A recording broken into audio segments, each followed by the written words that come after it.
지난 시간에는 모세와 아론의 권위에 대하여 대적하고 일어난 반역을 일으킨 자들, 고라 그리고 다단과 아비람, 또 온 이 사람들에 대해서 살펴보았습니다. 똑같은 레위 사람이고 또 같은 곶 족속인데 왜 누구는 대제사장과 이스라엘의 통치자, 지도자가 되고 누구는 제사장들의 지휘와 감독을 받는 레위 사람이 되어야 하느냐. 고라가 자기 자신을 회중 가운데서 높이고 또 자기와 세력을, 자기와 뜻을 같이 하는 사람들을 규합해서 250명의 통치자들을 모아서 이 세력을 규합해서 반역을 일으켰습니다. 자, 오늘은 하나님께서 이 반역자들을 어떻게 다루셨는지 우리가 살펴보고 또 하나님께서 주시는 교훈과 또 경고를 받고자 합니다. 자, 주의 영광이 회중의 성막 가운데 나타나셨다. 우리 지난 시간에 그 말씀을 살펴봤는데 하나님께서 예배를 받기 위해서 이스라엘 백성과 교제하기 위해서 나타나신 것이 아니라 하나님께서 영광 가운데 임재하셔서 하나님의 거룩하심과 하나님의 공의를 드러내기 위해서 나타나셨습니다. 주께서 이 반역자들에게 대하여 진노하셨습니다. 그래서 모세와 아론에게 말씀하시기를 이스라엘 회중으로 하여금 그들로부터 갈라서게 했습니다. 모세와 아론이 이스라엘 회중으로부터 갈라서라는 말은 이제 이 패역한 백성을 더 이상 두고 볼 수가 없으니까 주께서 그들을 순식간에 소멸시키겠다. 그런데 모세와 아론은 하나님 앞에서 중재자 역할을 했습니다. 22절 말씀처럼 모세와 아론이 얼굴을 땅에 대고 엎드려서 하나님께 호소합니다. 하나님은 모든 육체의 영들의 하나님이라고 했습니다. 이 말씀은 모든 육체에 영을 주셔서 살게 하신 분입니다. 사람은 세 가지가 다 갖춰져 있어야 됩니다. 영과 혼과 몸이 같이 갖춰져 있어야 합니다. 하나님께서 땅의 흙으로 사람의 몸을 만들었습니다. 흙을 빚어서 만들었습니다. 그런데 그 코에 생명의 숨, 영이죠. 생명의 숨을 불어넣으니까 비로소 완전한 사람이 되었다고 했습니다. 영은 하나님의 소유입니다. 믿는 자의 영이든 믿지 않는 자의 영이든 생명과 호흡을 주신 분은 하나님이시기 때문에 사람이 죽으면 선한 사람이건 악한 사람이건 믿는 사람이건 믿지 않는 사람이건 간에 영은 그것을 주신 하나님께로 돌아간다고 했습니다.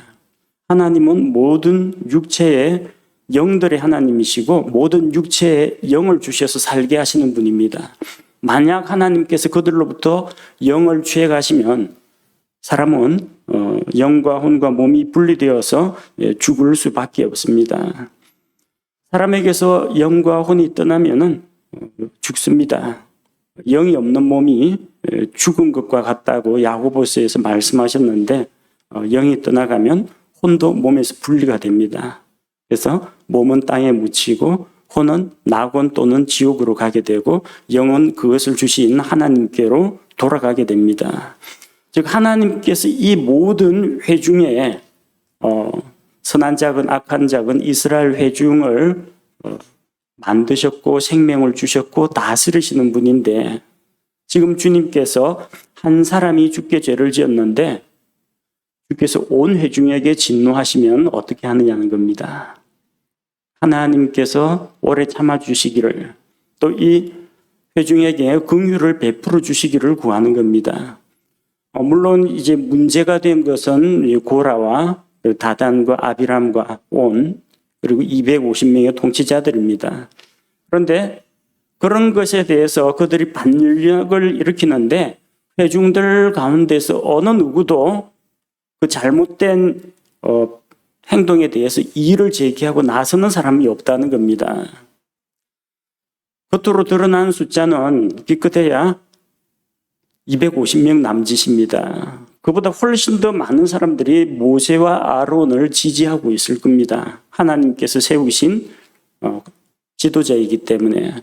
그런데 누구 하나 나서서 모세와 아론의 편을 들지 않습니다. 말하자면 이제 눈치 보고 있는 겁니다. 어느 쪽이 유리할까? 모세와 아론이 유리할까? 고라와 숫자가 좀 많은 세력을 일으킨 250명의 통치자들이 더 발언권이 있을까? 이런 마음을 하나님께서는 벌써 꿰뚫어 보셨습니다. 이 백성이 정말로 전심으로 하나님을 따르지 않고 있는 것처럼 전심으로 자기의 지도자를 믿고 의지하지 않는다는 것을 보신 겁니다. 그래서 하나님께서는 한 사람, 그 고라가 아마 처음에 문제를 일으킨 것으로 보이는데 너희는 이 회중으로부터 갈라서라고 합니다. 그러면은 하나님께서 보시는 기준은 무엇입니까? 하나님의 사람 모세와 아론 그리고 나머지 이렇게 보고 계시다는 겁니다. 그러나 지도자의 입장에서는 하나님께서 자기들 두 사람을 인정해 주시는 것은 감사한 일이지만 이 회중이 하나님의 진노로 인해서 한순간에 멸망하는 것은 지도자로서 원치 않았다는 겁니다.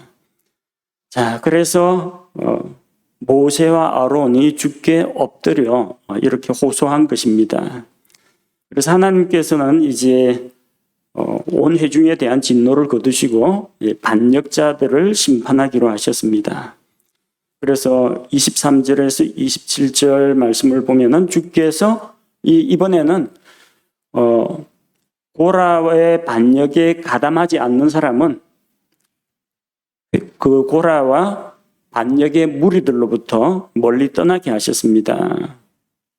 23절과 24절에 회중으로 하여금 회중에게 알려서 고라와 다단과 아비람의 장막 주변에서 떠나게 하셨습니다. 왜냐하면 주께서 심판을 내리시면 반역자들에게 내린 그 재앙으로 인해서 관계없는 자들도 함께 징계에 휘말릴 수가 있기 때문입니다. 우리 속담에도 그런 말이 있죠. 모진 놈 옆에 있다가 벼락 맞는다고. 난 잘못한 거 없는데 누가 이제 잘못하는 것 때문에 같은 패거리로 몰리는 그런 경우가 있습니다. 그래서 하나님께서 미워하시는 사악한 자들과 같이 하지 말라고 했습니다. 그래서 주께 복을 받은 사람, 주의 말씀에 집중하는 사람은 죄인들과 불의한 자와 그리고 교만한 자와 자리를 같이 하지 않고 그들의 자리에 앉지도 아니하고 그들의 길에 함께 걷지도 않는 것이 올바른 모습입니다. 이제 25절에 모세가 다단과 아비람에게로 갔습니다. 이게 지금 이스라엘 회중이 정착에 있는 상태이기 때문에 성막을 중심으로 둥글게 사방에서 사면에서 진을 치고 있는 그런 상태입니다. 그러니까 아주 멀리까지 갈 필요도 없습니다. 회중의 성막에서 동쪽이 유다 지파가 중심이 된 이 세 지파 동쪽 진영이 있고 루벤은 남쪽입니다. 그리고 다단과 아비람이 루벤 지파에 속해 있으니까요. 고라는 레위 사람이고 고핫 자손입니다. 그러면 성막 주변에 아마 그들의 장막이 있을 겁니다. 그래서 이 지파에서 저 지파로 멀리 가야 되는 게 아니라 성막을 중심으로 그리 멀지 않은 곳에 이 고라의 장막이 있을 것이고 성막에서 조금 남쪽으로 가면은 아마 이 다단과 아비람의 장막이 있을 겁니다. 장막과 장막 사이 거리가 어느 정도인지 모르겠지만 휘말리기 싫은 사람은 그들 주변에 가까이 가지 말라고 했습니다. 그래서 일단 몸을 빨리 피하거나 만약 자기 장막이 그 옆에 다단과 아비람의 장막 가까이 있으면 이제 텐트 줄 뽑아가지고 장막을 다른 데로 재빨리 옮겨야 됩니다. 자, 주께서는 회중과 갈라서라, 이 사악한 회중으로부터 갈라서라고 했지만 모세는 이스라엘 회중과 함께 있었습니다. 그래서 모세는 주의 진노가 반역자들에게만 내리고 회중에게는 하나님께서 진노를 거두시기를 원했던 것입니다. 모세가 다단과 아비람에게로 다가갔고 또 이스라엘의 장로들이 모세와 함께 그들에게 갔습니다. 하나님의 말씀대로 모세가 회중에게 선포합니다. 26절에 이스라엘 회중에게 말하기를 사악한 자들의 장막에서 떠나게 합니다. 그리고 그들의 속한 것, 물건을 만지지 말라고 합니다. 왜? 조금 있으면은 그들과 그들의 장막과 그들의 물건과 그들의 가축이 함께 주의 심판을 받게 될 것이기 때문입니다. 반역자들과 함께 있다가는 그들의 모든 죄들 가운데에서 자기도 휩쓸려 가지고 함께 심판을 받을 수 있기 때문입니다.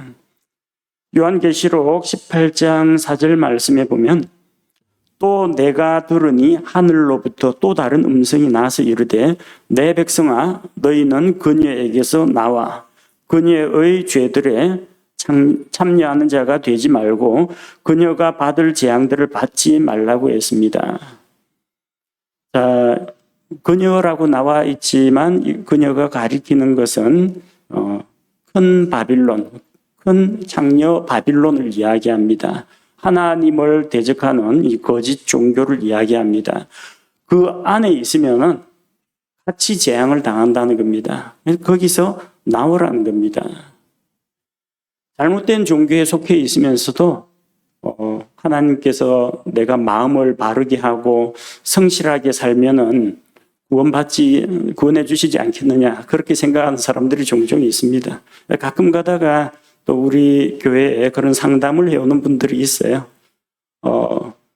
하나님께서 종교를 따지지 않고 그냥 믿음으로 구원해 주시니까 뭐 가톨릭에 있어도 가톨릭에 있는 사람들 가운데에도 성당에 다니더라도 구원받는 사람이 있지 않겠습니까?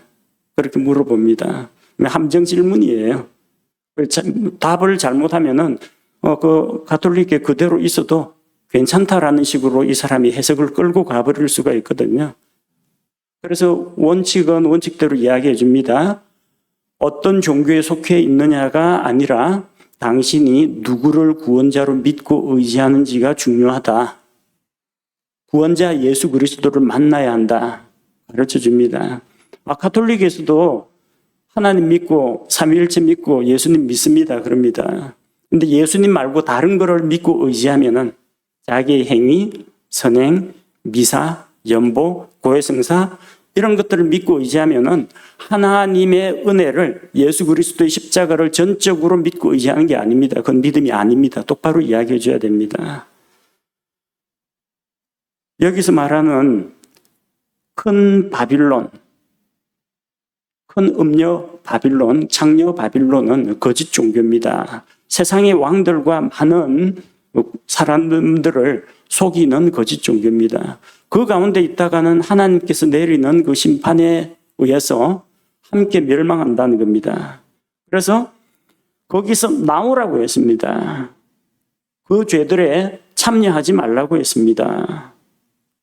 그녀가 받을 재앙들을 받지 말라고 했습니다.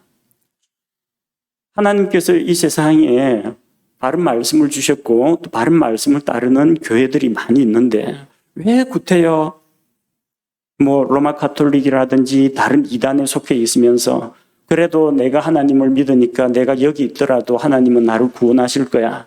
그렇게 생각하면서 불안하게 있을 필요가 뭐가 있습니까? 아니다 싶으면은 딱 거기서 나와야 합니다. 이 회중도 사실 여러 가지 복잡한 계산을 하고 있을 겁니다. 진짜로 하나님께서 저것도 250명이나 되는 그것도 백성의 통치자들인데 이 사람들에 대해서 진짜 아주 심하게 처벌을 하실까? 그냥 가벼운 징계로 끝나지 않을까? 하나님께서 진짜 모세와 아론의 편을 들어주실까? 누가 이길까? 속으로 저울질하고 있는 사람들이 있을 수가 있습니다. 그래서 하나님께서는 단호하게 선을 그으셨어요. 그 반역자들과 가까이 있지 마라. 그들의 장막 근처에도 가지 말라. 그들의 물건도 만지지 말라. 잘못하면은 너희도 함께 하나님의 진노를 당할 수가 있다는 겁니다. 그래서 이 말씀을 듣는 자들은 거기서 떠났을 겁니다. 또 모르죠. 또 그 중에서 또 말 안 듣고 꼭 하지 말라고 하면 꼭 하고 싶어하는 그런 사람들이 있죠. 자기하고 친분이 있다고 뭐 다단과 아비람 장막 주변에 같이 있었던 사람도 있을 수가 있습니다. 회중이 그 말을 듣고 고라와 다단과 아비람의 장막 사방에서 떠났습니다. 그러니까 다단과 아비람은 본인과 자기 아내와 아들들과 어린 자식들과 함께 장막 문에 서 있었습니다. 자, 어린 자식들이 나오네요. 이 어린 자식들은 어떻게 됐을 것 같아요? 그 반역자들의 자식들은 아마 그 반역자들과 같이 죽었을 겁니다. 아버지의 죄로 인해서 아들이 죽는 것은 아닙니다. 그러나 아버지의 죄가 가져온 그 결과는 아내와 아이들에게 영향을 미치기 마련입니다. 아버지가 사업을 하다가 큰 빚을 졌다. 아들은 아버지가 진 빚이기 때문에 내가 갚을 의무가 없다고 합니다. 그러나 나중에 아버지가 죽으면 유산이 상속되는 것처럼 빚도 똑같이 상속됩니다. 아버지가 그렇게 사비 부도가 나고 빚을 져가지고 궁핍한 삶을 살면 그 여파는 그 아내와 자식들에게 똑같이 영향을 미칩니다. 다단과 아비람이 반역을 저질러서 하나님의 심판으로 하나님께서 그와 그에게 속한 것을 다 멸하신다고 하면은 그 어린 자식들도 그 죄 때문에 죽는 것이 아니라 그가 심판받을 때 그 심판으로 인해서 함께 멸망하게 된다는 겁니다. 모세가 하나님의 말씀으로 심판을 선포했습니다. 28절에 모세는 하나님께서 반역자들을 어떻게 심판하실지 보여주었습니다. 그래서 28절 말씀처럼 이 심판이 주께서 나를 보내사 이 모든 일을 행하게 하신 것을 너희가 이로써 알게 될 것이다. 나는 내 생각대로 그것들을 행하지 아니하였다고 합니다.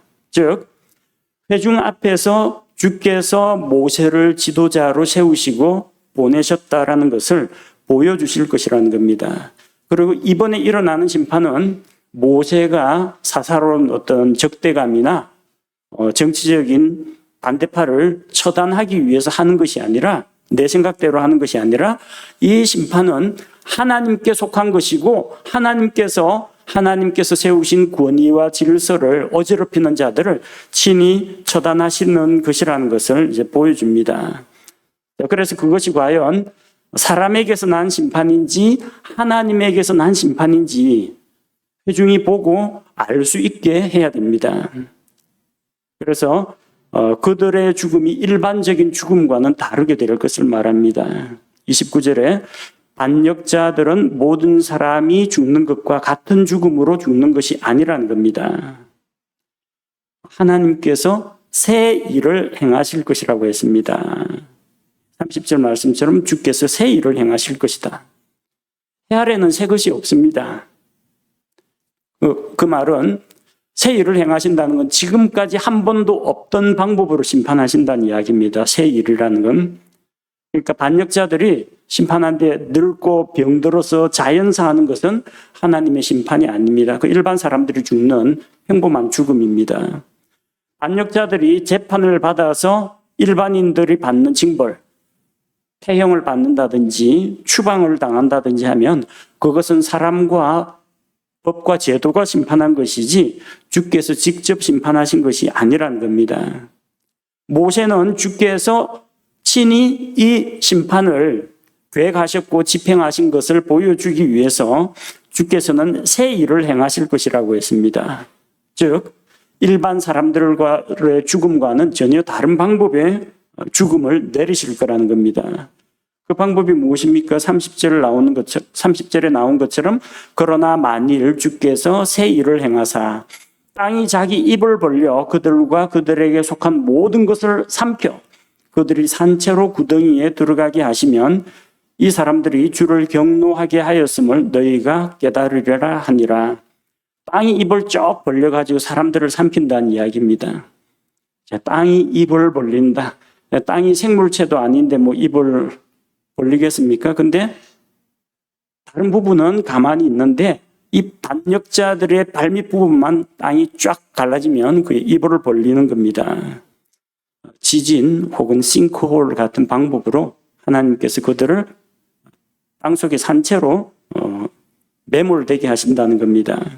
이런 방법이면은 반역자들이 모세와 아론을 화나게 한 것이 아니라 주를 대적하고 지도자를 세우신 주 하나님을 대적하고 하나님을 경노케 했다는 것을 회중이 깨닫게 될 것이라는 겁니다. 31절 말씀처럼 그가 이 모든 말을 마치매, 모세가 이 말을 마치니까 그들 반역자들 밑에 땅이 갈라졌다고 했습니다. 그래서 32절에 땅이 입을 벌려서 반역자들과 그들의 집들, 여기 집들이라고 했는데 이제 장막들을 이야기합니다. 그리고 고라에게 속한 사람들과 그의 모든 물건들을 삼켰습니다. 33절 말씀처럼 그들과 그들에게 속한 모든 것이 산채로 구덩이에 빠지며 땅이 그들 위에서 닫히니 입을 다무니까 그들이 회중 가운데에서 끊어져 멸망했다고 했습니다. 여기 구덩이라는 단어가 나오는데 구덩이라는 것은 지진이나 싱크홀로 인해서 쫙 입을 벌려가지고 사람들을 삼킬 수 있는 빈 공간이 구덩이입니다. 개역 성경에는 이게 음부라고 되어 있습니다. 그래서 잘못 해석하면은 이것이 지옥에 떨어졌다 이렇게 해석할 수도 있습니다. 그런데 번역이 이게 지옥이라는 단어가 아니라 그냥 구덩이입니다. 땅속에 있는 빈 공간을 이야기합니다. 즉 말하자면 산채로 땅이 매몰되는데 몸은 그 땅속에 있는 빈 공간 속에 매몰되어 있는 겁니다. 그럼 죽겠죠. 죽으면은 그 혼은 어디 가겠습니까? 지옥 가겠죠. 그렇게 되는 겁니다. 몸은 음부, 개역에서는 지옥을 음부로 표현하는데 몸은 지옥에 가지 않습니다. 몸은 땅 속에 구덩이 속에 빠지고 그래서 숨이 끊어지면 그 혼이 지옥에 들어가는 것입니다. 땅이 그들 위해서 닫혔다라고 했는데 입을 벌렸다가 다물었습니다. 그래서 이것이 마치 그 지표면에 있던 사람과 장막을 입을 벌려서 꿀꺽 삼킨 것처럼 보이는 겁니다. 그래서 반역자들과 그들에게 속한 모든 것이 회중 가운데 끊어져 멸망하게 되었다는 겁니다. 고라와 그리고 반역자들 다단과 아비람, 고라와 다단과 아비람의 장막 주변에서 떠나라고 했으니까 이들과 이들의 장막과 장막 안에 있던 모든 물건과 가축들과 어린 자식들과 같이 죽었다는 겁니다. 자, 그래 되면 여기서 또 한 가지 의문이 생깁니다. 목사님, 저 시편을 읽다 보니까 시편에는 분명히 고라 자손들의 시라고 나오던데 그럼 고라 자손들 중에 살아남은 자가 있습니까? 이런 질문이 나옵니다. 고라 자손들 중에 다 죽은 것이 아니라 살아남은 자가 있습니다. 민수기 26장 11절 말씀에 보면은 민수기 26장 11절에 보면 그럼에도 불구하고 고라의 자손들은 죽지 아니하였더라. 다 죽은 게 아니란 이야기예요. 왜냐하면은 고라의 장막에 고라의 모든 자손들이 대가족으로 같이 사는 게 아니라 시집가고 장가가면 다 분가해서 창세기 2장 말씀처럼 자기 부모를 떠나 자기 배우자와 연합하여 다른 곳에 장막 칩니다. 그렇기 때문에 어린 자식들은 그 아내와 함께 한 가정에 있던 장막에 있던 고라와 고라의 식구는 매몰이 될지라도 결혼해가지고 저기 시집 장가간 사람들은 다른 곳에 장막을 쳤기 때문에 죽지 않습니다. 고라 자손들이 하는 역할이 정해져 있기 때문에 하나님께서는 고라는 비록 패했지만 그 죄값을 고라의 분가해서 독립해 있는 아들들, 손주들에게까지 보복하지는 않으셨다는 이야기입니다. 그래서 그들은 나중에 성전을 지키는 문지기가 되기도 하고 또 하나님께 찬양을 드리는 이런 레위 사람들의 본분을 그대로 다 감당하게 된 것입니다. 자, 이 반역자들을 땅이 입을 벌려 삼켰다라고 하는데 지진보다는 조금 규모가 작은 아마 국지적인 아주 작은 규모의 지진 혹은 싱크홀로 예상이 됩니다. 근데 이게 자연 발생적인 싱크홀하고는 다른 점이 있습니다. 왜냐하면 모세가 이 모든 말을 마치니까 땅이 입을 벌려 삼키는 일이 일어났다는 겁니다. 세상의 어떤 싱크홀도 사람의 말 때문에 발생하지는 않습니다. 밑에 지하수를 많이 뽑아냈다든지 집안이 약해서 무너졌다든지 여러 가지 이유가 있지만 모세가 이런 말을 한다고 땅이 알아서 싱크홀을 일으키지는 않습니다. 이거는 자연적인 싱크홀이 아니라 하나님께서 내리신 심판의 방법이었다는 겁니다. 또 싱크홀이 일어나면은 어디서 일어날지 모르는데 어쨌든 어디서 일어났다면 사람이 빠지거나 자동차가 빠지거나 하여튼 건물이 무너지거나 그런 피해가 발생합니다. 불특정 다수를 대상으로 이게 일어날 수가 있는데 모세와 아론을 대적한 그 반역자들만 땅속에 생매장됐다는 겁니다. 그리고 백성 중에서 그 반역에 가담하지 않은 자들, 피한 자들에게는 다른 피해가 일어나지 않았다는 겁니다. 그러니까 사람을 가리지 않고 발생하는 자연적인 싱크홀과 딱 반역자들과 그들의 장막들만 겨누어가지고 딱 삼키는 하나님의 심판은 분명하게 구별이 된다는 겁니다. 그리고 땅이 입을 벌려서 그들을 삼킨 후에 땅이 그들 위에 다시 닫혔다는 겁니다.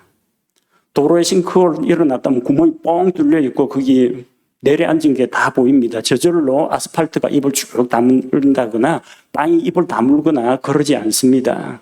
근데 여기에서 일어난 이 싱크홀과 같은 현상은 땅이 반역자들을 심판하기 위해서 집어삼킨 다음에 그 다음에 입을 딱 다물어가 땅이 다 닫혀버렸습니다.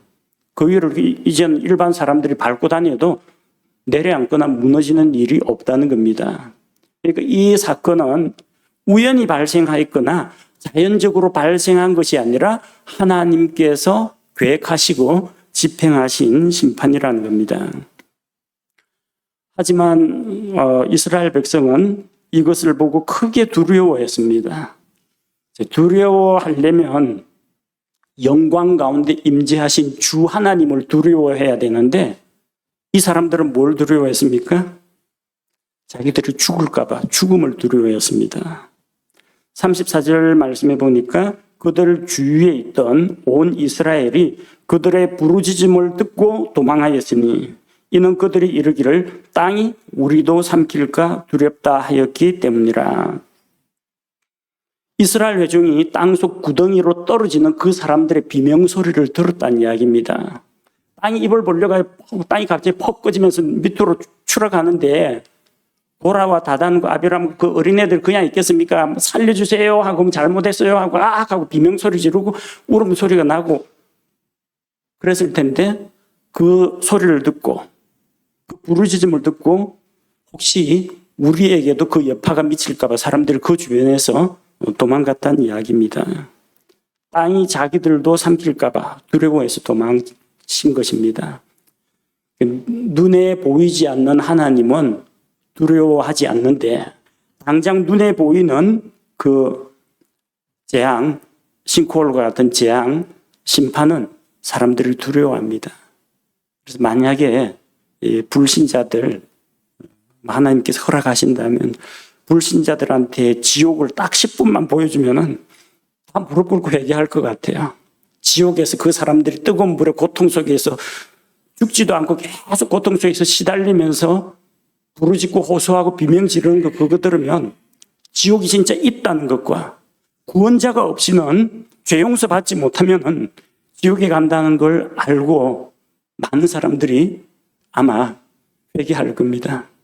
근데 믿음이란 보고 믿는 게 아니라 보지 못하고 다가오지 않은 것을 하나님의 말씀에 근거해서 있는 그대로 믿고 받아들이는 겁니다. 우리는 천국이 있다는 것도 지옥이 있다는 것도 수천 년 전에 예수님이 내 죄 대신해서 십자가에서 대신 죽으신 거 부활하신 것도 다 믿음의 눈으로 바라보고 그것을 확실한 증거처럼 보이지 않는 것을 보이는 것처럼 믿고 받아들입니다. 이게 믿음입니다. 그래서 믿음은 그런 기적을 보고 지옥을 보고 싱크홀을 보고 믿는 것이 아니라 그거 보고도 안 믿는 사람들이 있어요. 그걸 보고 믿는 게 아니라 하나님의 말씀을 듣고 믿음으로 받아들이는 겁니다. 35절 말씀해 보니까 주로부터 불이 나와 향을 들인 250명을 소멸시켰다고 했습니다. 주로부터 불이 나와 향을 들인 250명을 소멸시켰더라. 하나님의 불이 반역에 가담한 250명의 통치자들을 태워버렸다는 겁니다. 여기서 우리가 한 가지 주의해야 할 것은 불은 그들이 들고 있는 향로에서 나온 것이 아니라 하나님으로부터 나왔다고 되어 있습니다. 이걸 잘못해가지고 사파를 그리는데 향로에서 불길이 확 치솟아가지고 이 향로를 가지고 서 있던 통치자들이 향로와 함께 불에 타 죽는 걸 그려놓은 그런 그림도 있습니다. 성경 본문을 잘못 이해한 겁니다. 향로에서 불이 나온 게 아니고 주로부터 불이 나왔다고 했습니다. 하나님의 심판의 불입니다. 이게 향로불을 가지고 있다가 화재 사고가 일어나서 죽은 게 아니고 주로부터 불이 나왔습니다. 그 말은 무엇입니까? 주께서 향을 가지고 하나님 앞에 나온 250명을 받지 않으셨다는 것을 이야기합니다. 그래서 250명의 통치자들은 불에 타버리고 250개의 향로만 남게 됩니다. 지난 시간에 252개라고 하셨는데 네, 맞습니다. 250개하고 2개가 더 있죠. 고라 거 하나 있고 아론 거 하나 있습니다. 아론은 하나님께 평소 향을 살라 바치던 그 향로를 사용했고 아론과 아론의 향로에는 아무런 문제가 일어나지 않았습니다. 그럼 고라는요? 고라는 불에 타 죽은 게 아니라 아까 우리 읽었던 민수기 26장 10절 말씀처럼 그는 땅속에 매몰되어 가지고 죽었습니다. 아까 우리가 11절 읽었는데 그 앞에 10절에 보면 땅이 입을 벌려 그들과 고라를 함께 삼킴으로, 고라는 향로 들고 하나님의 불에 의해 타 죽은 것이 아니라 향로하고 같이 땅속에 매몰되었습니다.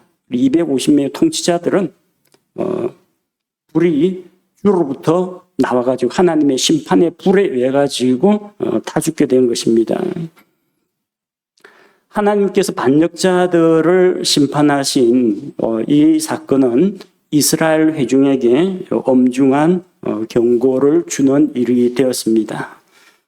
그러면 좀 정신을 차리고 하나님 앞에 무릎 꿇고 경배하고 하나님께서 세우신 지도자에게도 굴복을 해야 되는데 그 이후에도 이스라엘 백성은 또 모세와 아론에게 또 이 일을 제기하고 또 하나님께 매를 맞게 됩니다. 하나님은 거룩하신 분이기 때문에 죄에 대해서 눈 감아 줄 수가 없습니다. 그래서 죄에 대해서는 반드시 엄중하게 심판을 내리십니다. 하나님께서는 이스라엘 회중에게 진노하셨습니다. 한 사람으로 인해서 온 회중에게 진노하셨습니다. 그러나 모세는 주께 기도하여 진노를 가라앉힙니다. 모세와 아론아 너희는 좀 떨어져 있으라. 이 회중을 내가 심판하겠다고 하는데 지도자는 회중을 위해서 모든 육체의 영들을 주신 하나님께서 한 사람 때문에 이 많은 회중을 벌하시나이까 하면서 하나님 앞에 엎드려 간구했습니다. 그리고 주께서 그 기도를 들으시고 회중에 대한 진노를 거두시고 반역자들에게 대해서 심판하셨습니다. 교만한 마음을 품고 지도자의 권위에 반기를 든 자는 심판을 받아서 멸망합니다. 하나님께서는 반역자들과 그들에게 속한 모든 것을 함께 멸망시켰습니다. 한 사람의 죄는 그 사람 자신뿐만 아니라 그가 속한 가정과 공동체까지도 파멸에 이르게 한다는 겁니다. 이 오늘 말씀에서 하나님께서 경고하신 것처럼 이 사악한 자들, 반역자들의 장막에서 떠나라 한 것처럼 우리는 죄인들의 장막에서 멀리 떠나야 합니다. 죄인의 길에 서지 말아야 합니다. 오만한 자의 자리에 앉지 말아야 합니다. 사악한 자들과 같은 길을 걷지 말아야 합니다. 그들과 같이 있으면 그들과 함께 멸망당합니다. 반역을 주도한 것은 고라였지만 그에 동조한 자들이 다단과 아비람과 온과 250명의 통치자들이 모두 심판을 받았습니다. 마귀가 셋째 하늘에서 하나님을 대적하여 반역을 일으켰지만 그의 반역에 가담한 타락한 천사들이 함께 심판을 받았습니다. 아담 한 사람의 죄로 인해서 아담 자신뿐만 아니라 많은 사람들이 함께 죄인이 되었고 함께 육체의 죽음을 맞이하게 됐습니다. 한 사람의 죄가 많은 사람들을 멸망으로 이끕니다. 한 사람의 역할이 중요합니다. 그래서 우리가 날마다 서로 돌아보아 하나님의 은혜에 이르지 못하는 자가 혹시 있는지 살펴보고 오직 오늘이라고 하는 그날에 누구든지 죄의 유혹으로 인하여 마음이 강팍하게 되지 않도록 주의해야 합니다. 이것이 하나님께서 고라의 반역 사건을 통해서 우리에게 보여주시는 교훈과 경고의 말씀입니다. 함께 기도하겠습니다. 하나님 아버지, 고라와 또 고라를 추종하던 이 반역자들의 무리를 하나님께서 친히 심판하신 엄중한 심판의 모습을 보았습니다. 땅이 입을 벌려 반역자들을 삼켜버렸고 또 그 반역에 동조한 250명의 통치자들은 주께서 친히 불로 태워버리신 것을 보았습니다.